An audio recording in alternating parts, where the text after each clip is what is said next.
Piers Morgan's uncensored welcomed anti-racism activist Meghan onto Tuesday's episode to discuss Jeremy Clarkson's apology to Meghan Markle and Prince Harry and their subsequent refusal to forgive him. The Grand Tour and Clarkson's Farm star received a huge backlash over his column where they spoke about hating the Duchess of Sussex on a cellular level. After Piers explained why he's defending Jeremy, Meghan agreed with the notion that Meghan and Harry should accept the former Top Gear host's apology. Meghan quipped, "I don't want to make a habit of it, but yes, I do agree with you. First, forgiveness shows growth and maturity that's obvious, and second, this is about reputation management. It's almost as if they're not being strategic, I have to admit." Read more. On a reputation management perspective, they would look a lot better if they did accept the apology.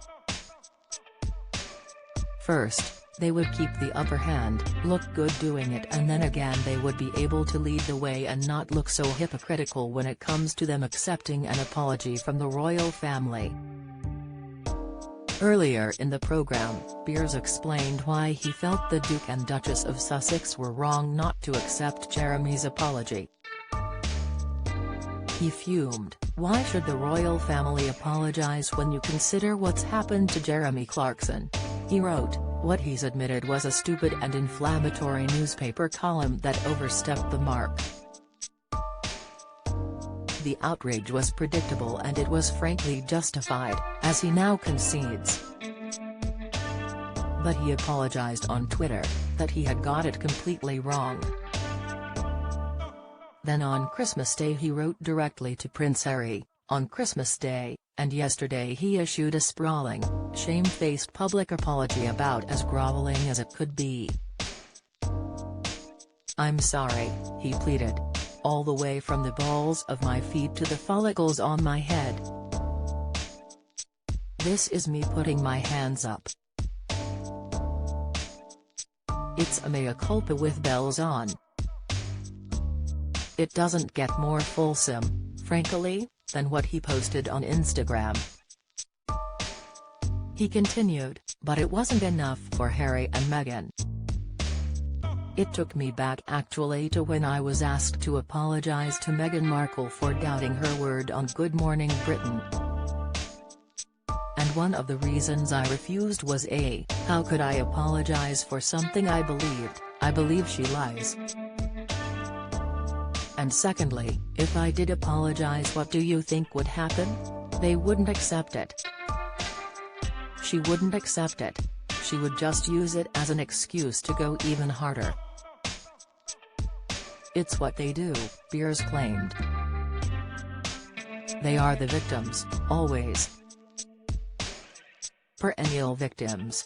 So I refused and I left, and I'm very happy about that, otherwise I wouldn't be here doing the show if I hadn't done that."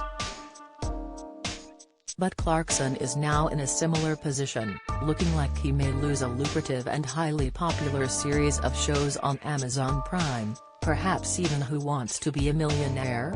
On ITV. You might have your view either way on whether Clarkson should be cancelled this way. "I don't think he should be. I don't think that punishment fits the crime of a stupid joke in a column," Piers added. They were desperate for an apology from Clarkson, just so they could simply reject it. They could have accepted it, noted it, even ignored it. But instead they reveled in it, pouring fuel on the flames of his humiliation. Within hours they lashed him in a statement for writing articles that spread hate rhetoric, dangerous conspiracy theories and misogyny. It is clear that this is not an isolated incident shared in haste, but rather a series of articles shared in hate. God, the dripping pomposity of that statement and the disingenuousness of it. Harry's just written a 416-page book which is effectively a series of articles shared in hate. Piers Morgan Uncensored airs on Talk TV on weekdays at 8 p.m.